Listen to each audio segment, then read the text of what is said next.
అందరికీ మనస్ఫూర్తిగా నా స్వాగతం పలుకుతా ఉన్నాను.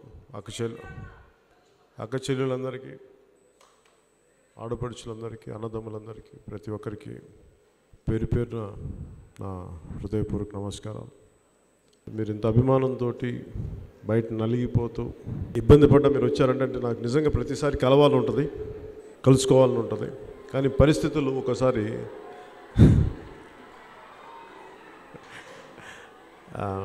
పరిస్థితులు నాకు అన్నిసార్లు సహకరించు. మీరు బయటికి తీసుకెళ్లాల్సిన మెసేజ్ కూడా ఏంటంటే నేను వెళ్తాను, అందరినీ కలుసుకుంటాను. కాకపోతే అందరినీ ఒకేసారి కలవడానికి మనకి స్థలం కావచ్చు, లేదంటే మిగతా పరిస్థితులు కావచ్చు. నేను ప్రతి నియోజకవర్గంలో, ప్రతి జిల్లాలో ఎక్కువ రోజులు ఉండడానికి ఎందుకు నిర్ణయించుకున్నానంటే నేను ఎక్కువ మందిని కలవడానికి, అర్థం చేసుకోవడానికి. కానీ పవన్ కళ్యాణ్ అనే వ్యక్తి ఎక్కడో ఒంటి స్తంభం మేడలో కూర్చున్న వ్యక్తి కాదు, నేలపైన తిరిగే వ్యక్తి, నేల కష్టాన్ని అర్థం చేసుకునే వ్యక్తి. మీరు నా గుండెలో ఉంటారు కాబట్టి నేను అని ఎందుకు నాకు ఇంత ఇష్టం. ప్రజలు అనే పదం కూడా నాకు చాలా ఇంపర్సనల్గా ఉంటుంది. నా వాళ్ళు అనిపిస్తే, మన వాళ్ళు అనిపిస్తే. ఎందుకు అనిపిస్తుంటే మనకి మానవ పుట్టుక ఒకే ఒకసారి జరుగుతుంది, మళ్ళీ జరుగుతుందో లేదో తెలియదు. చాలా యాక్సిడెంటల్ మనిషిగా పుట్టడం. అలాంటిది ఇన్ని సమస్యలు ఇన్నిటినీ మన భారతదేశ సాంప్రదాయంలోనే వసుదైక కుటుంబం అంటాం. మనుషులంతా ఒకటి, మనది కుటుంబం అంతా మంది. నాకు దాన్ని నమ్ముతాను. నేను చిన్నప్పుడు దాంట్లో పెరిగాను, నేను ఇప్పటికీ అదే నమ్ముతాను. అందుకని నాకు సాటి మనిషి మీద, సాటి వారి మీద నాకు చాలా ప్రేమ. అందుకనే నిన్న కూడా ఇది చెప్తా ఉంటే, సినిమాల గురించి ఏదో మాట్లాడితే, సినిమాల్లో కూడా నా అక్క చెల్లెలతో కలిసి సినిమాలు చూడాలని కోరుకునేవాడు. మా అమ్మతో వెళ్తే ఇబ్బంది లేని సినిమాలు, నేను అలాంటి సినిమాలు చేశాను. దాదాపు 1-2 సందర్భాలు నాకు ఇష్టం లేనివి కూడా చేయాల్సి వచ్చినప్పుడు నడుచుకొని వెళ్ళిపోయేవాడిని కొన్ని పరిస్థితుల్లో. సో అలాంటిది రాజకీయ వ్యవస్థకు వచ్చినప్పుడు, పొలిటికల్ పార్టీ పెట్టడం చాలా కష్టమైన పని. ఒక 25 కోట్లు ట్యాక్స్ కట్టగలం అంటే ప్రతి 100 రూపాయలకి 35 రూపాయలు ట్యాక్స్ కట్టాలి మనకి, 40, దాదాపు 40%. అలాంటిది నేను ఒక ట్యాక్సే 25 కోట్లు కట్టానంటే నేను ఎంత సంపాదించగలను మీరు అర్థం చేసుకోండి. కానీ ఎందుకు నేను ఇవన్నీ దాటి వదిలిచ్చానంటే నాకు విసుగుంది. కేవలం డబ్బులు, అధికారం, అభివృద్ధి కొందరికి, అధికారం కొందరికి, దానివల్ల వచ్చిన అసమానతలు నాకు చాలా ఇబ్బంది కలిగించినాయి. సినిమాల్లో ఒక సమస్యకి కొడుతురు గారు ఉండండి,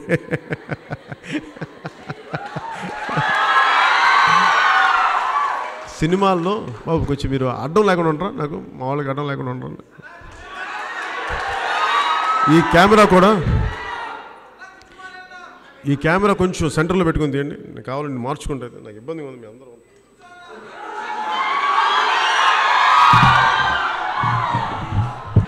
నాకు సుఖం ఇష్టం లేదు, నొప్పి కావాలి, నాకు బాధ కావాలి, నొప్పి రావాలి. చాలామంది అంటారు పాలిటిక్స్లో ఉన్నప్పుడు మనం అనవసరంగా తిడతారు, అనవసరంగా అంటారంటే ఒకటి భరించాలి బాధ. రాజకీయాల్లోకి వచ్చినప్పుడు 10-25 సంవత్సరాలను ఎందుకు చెప్పాను, 25 years అంటే ఏదో అనాలోచితంగానో తెలివి తక్కువగా చెప్పలా.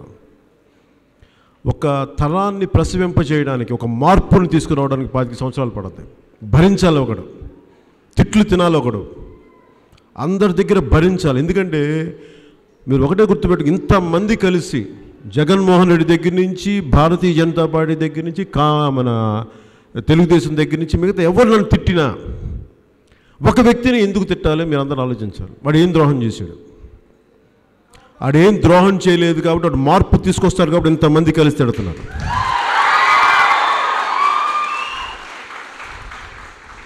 సో మనం ఎంత బలమైన వ్యక్తో అర్థమవుతుందా? ఇంతమంది కలిసి ఒకరిని తిడుతున్నారంటే బలం మనకుంది, వాళ్ళకి లేదు.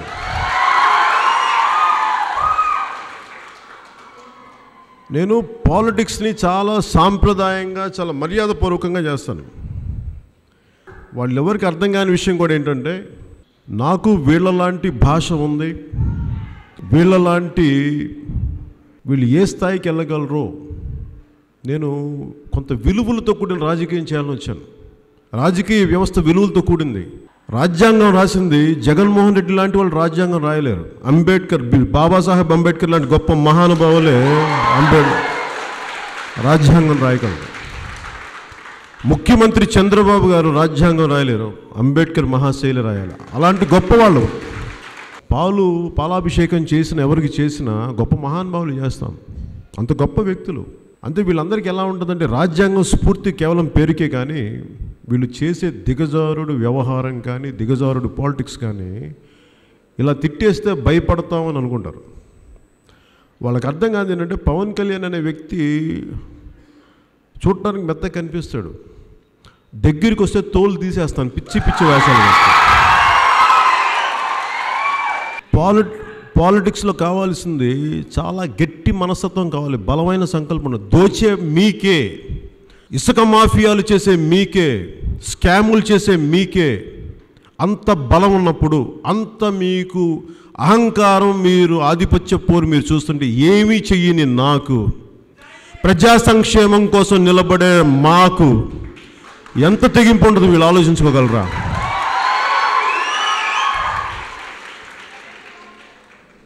ఈ మూర్ఖులకి అర్థం కానిది ఏంటంటే, నేను చాలా చిన్న వయసులో సాయుధ పోరాటం చేయడానికి సిద్ధమై వచ్చాను చిన్నప్పటి నుంచి. వీళ్ళకి నేను సినిమా యాక్టర్గా కనిపించవచ్చు, సినిమాల్లో డాన్స్లు వేసాను, సినిమాలో డైలాగులు చెప్పాను అని అనుకుంటున్నారే వాళ్ళందరూ. బయటికి వస్తే రండి చూపిస్తాను నేనేంటో మీకు. కానీ నిజంగా నేను వ్యక్తిగత విమర్శలే చేయాలని చాలా బలంగా చేస్తాను. నేను ఎందుకంటే అన్నీ తెగించినండి. రోజు ఇంట్లోంచి బయటకు వచ్చినప్పుడు ఒంటి మీద బట్టలు వేసుకొని వస్తాను, తిరిగి వెళ్ళటం ఇంతే. వెనకాల వేల కోట్లు లేవు, చాలా మామూలు కుటుంబం నుంచి వచ్చాను. ఇదే మొగల్తూరులో ఓకే లేదు, నాకు రెండు సందర్భాల్లో గోదావరి జిల్లా గుర్తుండిపోయింది. ఒకసారి రెండు సార్లు వచ్చినట్టున్నాను. ఒకసారి నేను తప్పిపోయాను నర్సుపూర్లో, ఎందుకంటే మా నాన్న పెట్టి ఆఫీసర్గా ఉన్నారు, హెడ్ కానిస్టేబుల్ ప్రమోషన్ అయిందంటే అప్పుడు ఇక్కడ తీసుకొస్తే నేను ఈ నర్సుపురం బస్ స్టాండ్ దగ్గర కాలువ దగ్గర వంతిన దగ్గర ఎక్కడో మిస్ అయిపోయింది. అది నాకు గుర్తుంది, ఇంకా చాలా వేగంగా గుర్తుంది.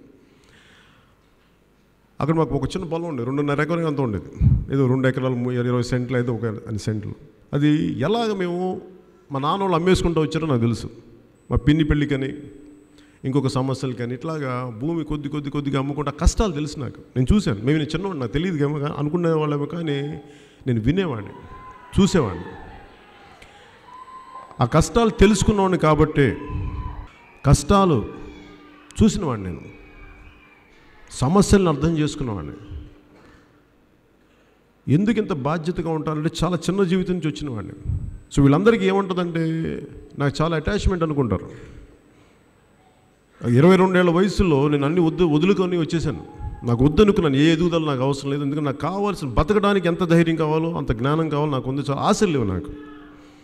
కానీ భగవంతుడు నాకు ఇచ్చిన ఇదేంటంటే, నేను నిజంగా ఏం కోరుకోలేదు, ఇంత యాక్టర్ అవుతాను కూడా నాకు తెలియదు. చిరంజీవి గారు అడిగేవాళ్ళు ఏం చేస్తావు నువ్వు అంటే, మ్యాగజైన్కి బాడీ గార్డ్ అవుతాననేవాడు.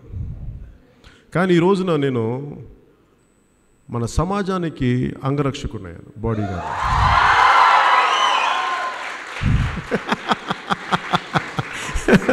నీకు అర్థమైందమ్మా నీ మాట? తను కూడా ఇలా అంటుంటే. జనసేన సమాజానికి రక్షణ ఇస్తుంది, అందుకు సేనాన్ని పెట్టాను. గుండాలు ఫ్యాక్షనిస్టులు ఇష్టం వచ్చినట్టు నోటికి వచ్చినట్టు పేలితే సైనికుడు చాలా బలంగా సమాధానం చెప్పగలరు, ఊపిరి తిరుక్కోకుండా ఎదురు దాడి చేయగలరు, ఏమంటుంది ఉప్పెనలాగా దాడి చేయగలరు, ఉప్పెనలాగా. అలాంటి పోరాటమే కావాలంటే నేను చాలా సిద్ధం. దెబ్బలు తిని వచ్చినాను, ఫిజికల్గా కరాటే చేసుకున్నప్పుడు ముక్కులు పగిలిపోయి, కార్ల కింద చేతులు పెడితే చేతులు నలిగిపోయి, ఈ రోజుకి నాకు ఈ బొట్టనీళ్ళు వంగిపోయి ఉంటుంది. అంటే దానికి కారణం ఏంటంటే జీవితంలో ఏదైనా సాధించాలి. దెబ్బలు తింటే వచ్చేస్తావు శక్తి అనుకున్నాడు. నాకు అర్థం ఏంటంటే సహనం వల్ల శక్తి వస్తుంది, నువ్వు భరించడం వల్ల శక్తి వస్తుంది తప్ప దెబ్బ తింటే వల్ల కాదు. నాకు అర్థం చేసుకోవడం కరాటే చేసుకోవాల్సి వచ్చింది నాకు. అలాంటిది ఇన్ని దోపిడీలు చేసే వీళ్ళకే ఇంత పిచ్చిగా మాట్లాడే తెగింపు ఉంటే ఏమి చేయని మనకి ఎంత తెగింపు ఉంటుంది ఊహించుకోగలరా వాళ్ళు? ఒకసారి మీరు బయటకు వచ్చి చూపించండి, అప్పుడు నిజంగా నేను పార్లమెంటరీ వ్యవస్థకి గౌరవం ఇచ్చే మాట్లాడతాను, రాజ్యాంగబద్ధంగా సమాజానికి సంబంధించి అన్ని లైన్స్లో మాట్లాడతా. స్థాయి దాటితే నేను కూడా అంతే తెగింపు చూపగలను. అంతే. మీరు ఊహించినంత, మీరు తట్టుకోలేనంత, మీరు పారిపోయేంత అంత జాగ్రత్త. అందుకనే నేను 2014 ఎలక్షన్స్ ఎవరి గురించి మాట్లాడినా పబ్లిక్ పాలసీ గురించి మాట్లాడతాను. దేనికి వస్తున్నావు ఇది మాట్లాడతాం. నువ్వు వ్యక్తిగతంగా మాట్లాడాలి అంటే నేను చాలా మాట్లాడాను, కానీ దానివల్ల సమస్యలు పరిష్కారం అవుతాయంటే ఖచ్చితంగా మాట్లాడతా. అలాగే నేను మీ నుంచి కూడా కోరుకునేది, ఆడపడుచుల నుంచి కానీ అక్క చెల్లెల నుంచి కానీ, ప్రతి చోట జన సైనికులు అనగానే మీ వాళ్ళండి నాకు సలహాలు చెప్తారు. మీ వాళ్ళండి బైక్లు వేసుకొచ్చి సైలెన్సర్లు పీకేసి బాగా రైజ్ చేస్తుంటే బాగా ఇరిటేటింగ్ ఉంటుందండి మాకంటే. ఒకేసారి నా పక్కన కూడా తిరుగుతాడు. నా భయం ఏంటంటే మీరు బైకులు రైజ్ చేస్తే మీకు దెబ్బలు తగులుతాయి, పడిపోతారు. వాళ్ళు కావాలని ఏం చేస్తారంటే మీ చుట్టుపక్కల తిరిగే కుర్రాళ్ళు ఇలా చేసేస్తారని అంటారు. నేనేమన్నానంటే మా వాళ్ళు ఏం చేస్తారు చెప్పండి అన్న. మహా అయితే సైలెన్సర్ తీసి రైజ్ చేస్తారు. వాళ్ళు మహా చేస్తే వాళ్ళు సౌండ్ పొల్యూషన్ క్రియేట్ చేస్తారు. మరి మీలాగా ఇసుక మాఫియా దోపిడీలు చేయట్లా,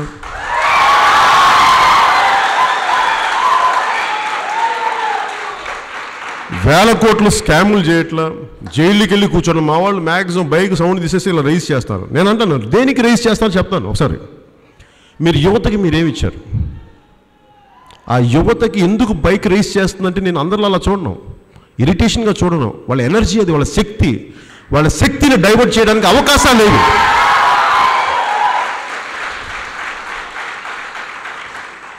ఆ యువత శక్తిని డైవర్ట్ చేయడానికి అవకాశాలేవి ఎక్కడ? ఉద్యోగం ఎక్కడే కాదు, స్కిల్స్ ఎక్కడ? మానసిక ఆనందానికి ఒక పార్క్ లేదా? ఒక భీమవరంలోనే ఒక పార్క్ ఉందా మనకి? లేదు. అది కూడా ఉంటే ఎవడో కబ్జా చేయాలి, ఎవడో కూర్చోబెట్టాలి, ఎవడో దోచేయాలి, దాన్ని కూడా అమ్మేయాలి ముక్కలు చేసి. ఇది ఒక్క నిమిషం పిలుస్తాను మీ అందరిని. దామ్మా నువ్వు ఇట్రా, ఇట్రా.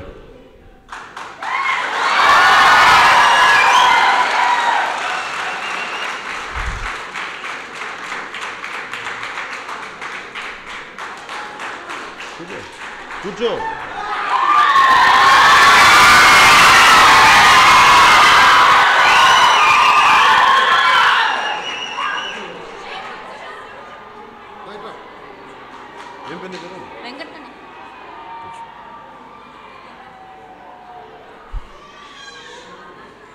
సమస్య ఎక్కడ వస్తుందంటే పాలిటిక్స్లో మానవత్వం చచ్చిపోయింది. పాలిటిక్స్ అనగానే దోపిడీలు చేసేయటం, దౌర్జన్యాలు చేసేయడం అనగానే నేను మరిచిపోయిన మానవత్వాన్ని, మరిచిపోయిన రాజకీయ జవాబుదారీతనాన్ని తిరిగి పట్టుకురావాలి. అందుకు పెట్టిన జనసేన. వీళ్ళందరికీ ఏమనుకుంటారంటే సగటు మధ్యతరగతి వాళ్ళు భయపడతారు రాజకీయాలంటే. దీనికి వేల కోట్లు ఉండాలి, గుండాలు ఉండాలి. నాకు అనిపించింది ఏంటంటే తెగించే గుణం కావాలి ఫస్ట్. అన్నిటికీ ఒక ఆశయం కోసం తెగించే గుణం కావాలి. జనసేన అలాంటి ఆశయం కోసం నన్ను నేను సిద్ధపెట్టుకున్నాను. అందరూ చాలామంది అనుకుంటారు నీకేం ప్రిపరేషన్ అని. ఒక 15-20 సంవత్సరాలు అసలు రాజకీయాలకు పనికొస్తానా? నాకు అంత కెపాసిటీ ఉందా? నాకు అంత సమర్థత ఉందా? సినిమాలోకి వచ్చినప్పుడు నీకు లక్షలాది మంది జేజేలు కొడుతున్నప్పుడు నువ్వు ఉప్పొంగిపోకుండా నీకు తగ్గే గుణం ఉందా? నేను చాలామందికి పెద్దల కాళ్ళకి నమస్కారం పెడుతున్నప్పుడు ఒకళ్ళు ఈ మధ్యన ఎవరో ఉన్నారు, మేము నీ కాళ్ళకి నమస్కారం అని వాళ్ళకి నమస్కారం పెడతాం. ఏంటంటే వాళ్ళు విఘ్నులు, జ్ఞానులు, పెద్దవారు. ఒక జీవితాన్ని కేవలం కూలి పనే చేశాడు అనుకుందాం. ఒక 70 ఏళ్ళు వృద్ధుడు ఒక ఆయన ఏమీ గొప్ప పనులు చేయక్కర్లా, జీవితాన్ని బతికాడు. జీవిత పోరాటం చేసి 70-80 ఏళ్ళకి రావడానికి దానికి నేను వాళ్ళకి అనుభవానికి నమస్కారం పెడతాను. నేను దానికి నమస్కారం పెడతాను. మనలో ఉన్నది ప్రతిదీ గాడ్ పార్టికల్ అంటాం, భగవంతుడి అణు పార్టికల్. అందుకని మనలో ఉండే పంచభూతాల తత్వానికి నేను దండం పెడతాను. వారు ఎలాంటి వాళ్ళైనా కానీ మీకు అనిపించవచ్చు, తెలియదు కానీ అందరికీ అనిపిస్తుంది. నాకు ప్రతి మనిషి ఒక గాడ్ పార్టికల్ అందుకు దండం పెడతాను. చాలామందికి తగ్గడం అంటే నా ఉద్దేశం ఏంటంటే గౌరవించడం. ఒకసారి చాలామందికి అహంకారం పెరిగిపోద్ది. ఉదాహరణకి నేను సుస్వాగతం సినిమా షూటింగ్ చేస్తుంటే ఫంక్షన్ జరిగింది కర్నూలులో. ఇక్కడ వెళ్తే నాకేమనిపించిందంటే చాలామంది సార్ మీరు వస్తే ఊరేగింపు చేస్తామన్నారు. నేను అన్నాను పెద్ద హీరోలకు ఊరేగింపుడు కానీ నాకేముండదు ఊరేగింపు, నేను వెటకారం చేయడానికి వీళ్ళు చేస్తారేమో అనుకున్నాను.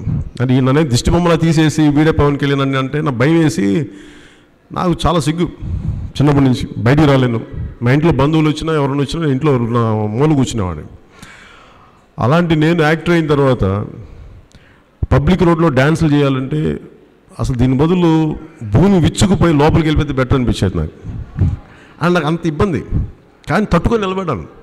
నాకు ఇష్టం లేని నేను కోరుకుని సినిమా నాకు ఇంత ఇచ్చిందంటే నేను అనుకుని దీనికి ఏదో కారణం ఉండాలనుకున్నాను. ఆ కారణం సమాజం కోసం తిరిగి పనిచేయడం.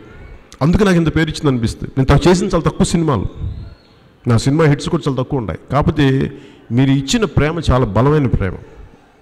అందుకు ఇవెందుకు చెప్తున్నానంటే ఇవన్నీ నేను చాలా కమిట్మెంట్తో వచ్చాను పాలిటిక్స్కి, చాలా చాలా చిత్తశుద్ధితో వచ్చాను. మీ అందరి గురించి కూడా నేను కోరుకునేది, ఈ బైక్స్ గురించి వీళ్ళ గురించి మాట్లాడుతున్నప్పుడు అంటే ఇందాక వీరవాసరం మండలం గురించి ఎవరో వస్తుంటే నేను కూడా మాట్లాడుతున్నాను బైక్స్ గురించి. ప్రతిసారి ఎక్కడికి వెళ్ళినా ఈ బైక్స్లో ఇరిటేట్ చేస్తారు సౌండ్ అంటే కరెక్టే, కొంచెం ఇబ్బంది ఉంటుంది. వాళ్ళ ఉత్సాహాన్ని మనం కాదనొద్దు. ఎవరికైనా మనిషిని ఇంగ్లీష్లో ఒక సామెత ఉంటుంది, వి గవర్న్ పీపుల్ బై వర్డ్స్ అని. మాటలతోటి ప్రతి ఒక్కరిని సముదాయించవచ్చు, చెప్పచ్చు, మార్చచ్చు, ప్రతి ఒక్కరిని మార్చచ్చు.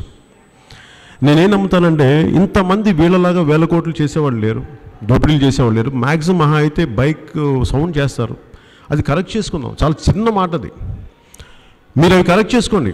మీరు హత్యలు చేసి దాన్ని మీరు మాఫీలు చేసుకుంటా ఉన్నారు, దోపిడీలు చేసి రక్తాలు చిందించేసి మీరు మాఫీ చేసుకున్నారు, దోచేసి మాఫీ చేసుకున్నారు.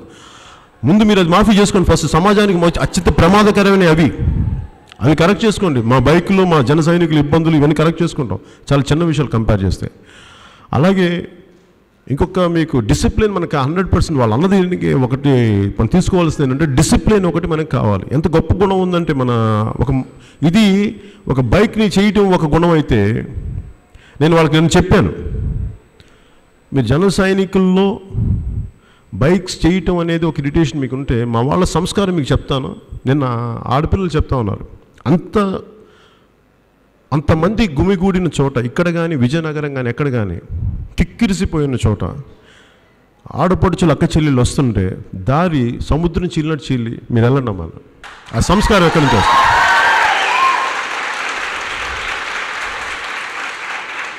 మరి మా జన సైనికులు అనేటప్పుడు మీరు ఆ సంస్కారం మీకు ఎందుకు గుర్తురాదు? మా వాళ్ళు అది కూడా చేస్తారా? మా వాళ్ళు ఒక బైక్ సెన చేసేది మా వాళ్ళు చెప్పండి. అందుకని ఇవన్నీ నేనేం చెప్తానంటే ఒక గుణాన్ని పట్టుకుని మీరు దాన్నే చూపించాలంటే అసలు ఈ రాజకీయ నాయకులు చేసే తప్పుడు పనులు మనం ఎన్ని చూపించవచ్చు? 100 ఉన్నాయి, మన లక్షలు కూడా ఉన్నాయి, అంత తప్పుడు పనులు ఉన్నాయి. సో అలాగే మీ అందరికీ కొంత ఫ్రస్ట్రేషన్ ఉంటుంది బయట. ఇప్పుడు మీరు కలిసారు కదా, మీ మీద కోపం ఉంటుంది వాళ్ళందరికీ. నేను కలుస్తాను అంటే నాకు అందరికీ కలవాలని ఉండదు, అదే. కానీ ఆ ప్రేమని, మీరు చెప్పిన ప్రేమని పగడ్బందీగా ఒక కన్స్ట్రక్టివ్గా లేకపోతే విధ్వంసం అయిపోద్ది. నన్ను ఎవరిని కలవలేదు అనుకోండి, వెళ్ళి ఫ్లెక్సీలు ఇంచేశారు, ఫ్లెక్సీలు ఇంచేసి ఏమైపోద్ది? అది ఎవరికి ఇబ్బంది అవుతుందంటే నిన్నెవరో నైట్ ఎవరు మన ఫ్లెక్సీలు ఇంచేస్తే పాపం ఎవరో స్థానికంగా ఎవరు చేయించారు, ఎమ్మెల్యేలు ఎవరు చేయించారంటే పాపం అనవసరంగా వాళ్ళ మీదకి వెళ్తే వాళ్ళకి సంబంధం లేదు. అది మన వాళ్ళ కోపంతో ఎవడు ఇట్లా అన్నాడు, అది తప్పు సంకేతాలు ఇస్తుంది. అందుకని జాగ్రత్తగా బాధ్యతగా మనం ఏ పని చేసినా సమాజానికి ఇబ్బంది కలిగించే పని చేయదు. నిజంగా మీకు పోరాటం చేయాలంటే నేను ఇస్తాను, మీకు హక్కుల కోసం పోరాటం మీకు అప్పుడు ఇస్తాను, అప్పుడు చేతురుగా. అందుకని నా మీద అభిమానం, ప్రేమని కొద్దిగా మీరు దాన్ని దారి మళ్లించకుండా ఒక చిన్నపాటి జాగ్రత్త వహించడం, అంతకుమించి నేను మిమ్మల్ని కోరుకునేది ఏం లేదు. ఎందుకంటే మీరు అన్నీ పర్ఫెక్ట్గా ఉన్నాయి, అన్నీ కరెక్ట్గా ఉన్నాయి. దీనిని ఎందుకంటే మనం ఒక మార్పు తీసుకురావడానికి నేను ఉన్నాను. మీకు వెంటనే నేను చెప్పిన వెంటనే మీకు మార్పు రాదు, కానీ అలవర్చుకోండి. ఏమీ పెద్ద స్థాయి లేని నేను ఒక హెడ్ కానిస్టేబుల్, మా తాతయ్య ఇక్కడ పెనుగొండలో ఒక చిన్నపాటి post man come post master. మా తాతయ్య ముఖ్యమంత్రి కాదు. మా నాన్న ఒక చిన్న కానిస్టేబుల్ నుంచి ఒక ఎదిగిన వ్యక్తి. నా స్థాయికి నేను ఇంత చేయగలిగినప్పుడు మీరు ఇంత చదువుకున్నారు, లేదంటే మీకు ఇంత విఘ్నత ఉంది, మీకు ఇంత జ్ఞానం ఉంది, మీరు ఇంకే స్థాయికి వెళ్ళగలరా? మీరు ఊహించుకోగలరా? దానికి కావాల్సిన చాలా బలమైన క్రమశిక్షణ కావాలి, సహనం కావాలి. అది మీరు అలవర్చుకుంటారని, ఎందుకంటే నేను చాలా పెద్ద ఆశయంతో చేస్తున్నాను. సో ముగింపు మాటలుగా నేనేం మాట్లాడుతున్నా అంటే 25 సంవత్సరాల మాట ఎందుకు మాట్లాడుతానంటే ఒక తరాన్ని ప్రసవింపజేయడానికి, ఒక మార్పుని తీసుకురావడానికి ఒక 25 సంవత్సరాలు పడుతుంది. కేవలం పదవి ఒకటే కాదు, ఒక 5 సంవత్సరాలు ప్లాన్ చేసుకుని సరిగ్గా చేస్తే వెళ్ళి ముఖ్యమంత్రి స్థానంలో కూర్చోవచ్చు. కానీ దానివల్ల మార్పులు కేవలం దానివల్లే రావు. సమూలంగా మార్పులు రావాలి అంటే ఒక 25 సంవత్సరాల ప్లాన్ ఉండాలి, సహనం ఉండాలి. ఒక 22 సంవత్సరాల క్రితం ఒక క్రికెటర్ ఇమ్రాన్ ఖాన్ పాలిటిక్స్లోకి వచ్చి సమ్ తెహరీక్ అనేది పార్టీ పెట్టినప్పుడు అందరూ అతను వెటకారం చేశారు, ఈయనేం చేయగలడని. అతని మీద అనేక రకమైన దాడులు, మానసిక దాడులు, అనేక అభియోగాలు అన్నీ పెడితే ఈ రోజున పాకిస్తాన్లో గెలవబోతుంది ఇమ్రాన్ ఖాన్. అంటే అంత సహనం కావాలి పొలిటికల్ పార్టీ, ఒక దేశానికి అంత కావాలి. అలాంటిది వాళ్ళందరూ ఒకటే మతం. దాదాపు మనకి ఇన్ని భిన్న మతాలు, భిన్న కులాలు, ఇన్ని ప్రాంతాల కలయిక, ఇన్ని క్లాసెస్, డబ్బున వాళ్ళు ఎక్కువ, డబ్బు లేని వాళ్ళు చాలా చాలా ఎక్కువ మంది ఉంటారు. ఇంతమందిని బ్యాలెన్స్ చేయాలంటే చాలా బలమైన ఆలోచన, వ్యవహారం కావాలి. అందుకే జనసేన ఎందుకు నేను ఇంత సహనంతో ఉండాలంటే ఇంతమందిని ఏకతాటిపైన ఒక ఆలోచనతో కూడా దారి మీద నడిపించడానికి చాలా సమయం పడుతుంది. అందుకని మీ అందరి సహనం కావాలి, మీ అందరి సహకారం కావాలి మనస్ఫూర్తిగా కోరుకుంటూ నెక్స్ట్ మీటింగ్కి నేను వాళ్ళని పిలవడానికి మీ అందరూ నాకు ప్రేమను ఇవ్వాల్సిందిగా కోరుకుంటూ సెలవు తీసుకున్నాను. జై హింద్.